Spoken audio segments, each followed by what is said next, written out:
Bonjour et bienvenue à la nouvelle émission d'Israël Torah, une nouvelle émission que je vais co-présenter ou seulement animer avec le Rav Brandt. Bonjour Rav Brandt. Bonjour. Bienvenue à Israël Torah. Merci. Alors cette petite émission qu'on va faire, ça va être une hebdomadaire qui va vous parler chaque semaine de la paracha. Un petit mot sur la paracha, une petite réflexion avec le Rav Brandt que vous pourrez vous après refaire à table Shabbat ou vos enfants raconter le Shabbat devant tout le monde à table. Alors, on va commencer avec la première paracha de l'année. La première paracha de l'année, celle-là, je la connais. Hein. Autant les autres, je les connais pas, mais là, je la connais. Je crois que c'est Bereshit. C'est ça, Rav, il y a beaucoup à dire sur Bereshit. Énormément. Mais on va démarrer par un petit point de réflexion que vous avez trouvé intéressant. Je vous écoute. Bonjour. Parashat Bereshit nous parle de la création du monde. Akadosh Baruch Hu crée le monde en 6 jours, tout le monde le sait. Mais après la création du monde, il y a la création de l'homme. Et le point qui serait intéressant qu'on remarque, qu'on en parle, c'est la faute de l'homme. Ah, on démarre bien là. Tout de suite, on attaque. La faute de l'homme. Alors allez-y, Rav. Parlons de la faute de l'homme. La première chose que l'homme fait au Gan Eden, Akadosh Baruch Hu lui dit, ne mange pas de l'arbre du savoir. Et Noach, il mange de l'arbre. Il mange le fruit, sa femme. Noach ou Adam? Pardon, excusez-moi. Adam Mmh. mange le fruit. Donc, sa femme, elle amène le fruit, comme la Torah nous raconte. Et il le mange. Et ce qui nous intéresse aujourd'hui, C'est que c'est sa femme qui lui a apporté le péché. aussi, mais c'est pas notre sujet d'aujourd'hui. D'accord. Notre sujet aujourd'hui, c'est qu'est-ce que l'homme fait après la faute? Ok. Nous sommes tous après l'histoire de la faute d'Adam. Et nous aussi, nous ne sommes pas parfaits. Comme il est marqué, il n'y a pas d'homme qui ne faute pas. Mhm. Donc, on va essayer de voir comment se conduire après la faute. D'accord. Donc la faute, je pense que tout le monde la connaît. Il y avait un arbre. Hachem, Akadosh Baruch Hu, il a dit, tu touches à tout ce qu'il y a dans le Gan Eden, dans le jardin d'Éden, sauf à cet arbre. La femme, elle va, elle prend le fruit de l'arbre interdit, elle apporte à l'homme, elle lui dit, vas-y, croque dedans. C'est ça, hein, la faute. L'homme croque dedans parce qu'il a écouté sa femme, ou il a eu peur de sa femme, on ne sait pas. Et c'est la première faute de l'humanité. Voilà. Ok. Alors, ce qui nous intéresse, c'est qu'est-ce qui fait l'homme après la faute. Chacun de nous, la première chose après la faute, on veut se cacher. On a honte, on regrette.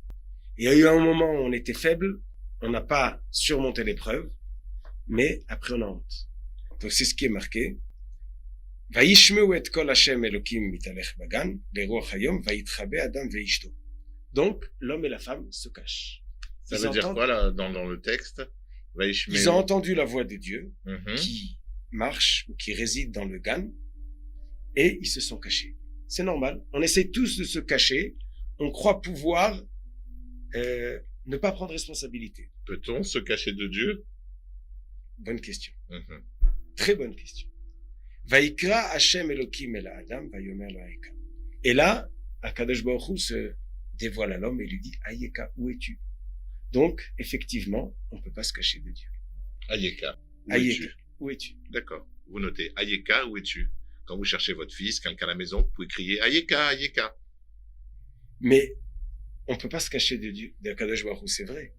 Mais que le fait qu'Akadosh Baruch Hu s'adresse à l'homme après la faute, Mhm. c'est ça qui est très intéressant. C'est que même après la faute, on n'a pas besoin de se sauver. C'est difficile, mais Akadosh Baruch Hu invite l'homme à discuter. Et là, Akadosh Baruch Hu parle et l'homme répond, il y a un dialogue. Où es-tu? La même chose il se passe dans la suite. Chez Caïn et Hevel, donc les enfants de Adam et Chava, Caïn a une bonne initiative d'amener une offrande à Dieu. Donc son initiative, c'est d'amener un cadeau au créateur du monde. Donc la Torah nous raconte, il va y avoir Caïn mi priya Adama mincha Hashem. Il amène une offrande. Qu'est-ce qu'il amène? Des fruits de la terre, donc ce qui lui a poussé. Mhm. Hevel, son frère, voit la bonne initiative et il fait de même. Il va lui aussi prendre de son bétail.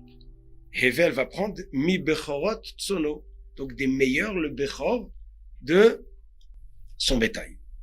Et là, Akadosh Baruch Hu va accepter, prendre, recevoir l'offrande de Hevel et non et non l'offrande de Donc, Caïn. pour résumer, Caïn, il a l'initiative. C'est lui qui a la bonne idée. Il dit, je vais prendre dans mon champ des fruits, c'est ça? Et je vais apporter en korban À Akadosh à Akadosh Baruch Hu. Son frère le voit. Il dit, je vais le copier. Je vais faire pareil, mais il a fait mieux que lui. C'est-à-dire qu'il n'a pas seulement pris des fruits de son verger. Le Il a meilleur. pris le meilleur de son bétail. D'accord. Et là, Caïn, il est déçu. Parce que Dieu a accepté l'offrande en offrant le meilleur de Hevel, Evel, alors que lui qui a eu l'idée, mais qu'il n'a pas bien fait, a priori, puisqu'il a pas, il a donné peut-être des restes ou le pachout de son champ. Là, il a pas été accepté. donc, c'est vrai que c'est pas une faute, mais quand même, l'homme, il est déçu de ce qu'il a fait. Mhm. Qu'est-ce qu'il fait, Caïn? Vayichar le Caïn me'od vayiplu panav. Caïn était en colère. C'est-à-dire quoi en colère? Il était Énervé. énervé, déçu. Dégoûté. Et qu'est-ce qu'il fait? Vayiplu panav, sa face, elle tombe. Ça veut dire, il se renferme. C'est comme l'hérisson qui se renferme. Mhm. Ça ressemble à ce qu'il a fait son père. Il s'est Il caché, s'est caché. lui s'est renfermé. Renfermé. C'est-à-dire qu'il n'a pas été au dialogue. Il sait pas qu'est-ce qu'on fait après qu'on est déçu, après qu'on a fauté, ou après que ça marche pas comme je pensais. Mhm. Et là, la même chose, Akadosh Baruch Hu, il appelle le dialogue. Vayomer Hashem el Caïn, lama charalach. Pourquoi tu es en colère? Velama laflu panecha, pourquoi tu tombes? C'est-à-dire quoi, pourquoi? Mais je suis déçu. Et là, on a la phrase qui va nous accompagner toute l'humanité et toute notre vie. Et si on la comprend, on va pouvoir s'en sortir. Halo imtetiv se'et, il dit Akadosh Baruch Hu. Si tu fais bien, je supporterai, ou tu supporteras, ou ça marchera. Veim lotetiv, et si tu fais pas bien, la petach chatat à la porte, la faute t'attend. Donc Dieu dit, tu peux arranger, tu peux faire bien. Tu peux faire tchouva, tu peux réparer. Voilà. Là, la suite, elle s'aggrave. Caïn n'a pas compris combien Dieu lui tend la main. Qu'est-ce qu'il a fait? Il était tellement mal de ce qui lui est arrivé. Mhm. Il a vu l'objectif chez Hevel et il va le tuer. Et là, le premier meurtre de l'humanité, Caïn qui tue Hevel. Donc, il aggrave son cas au lieu d'accepter de se rapprocher.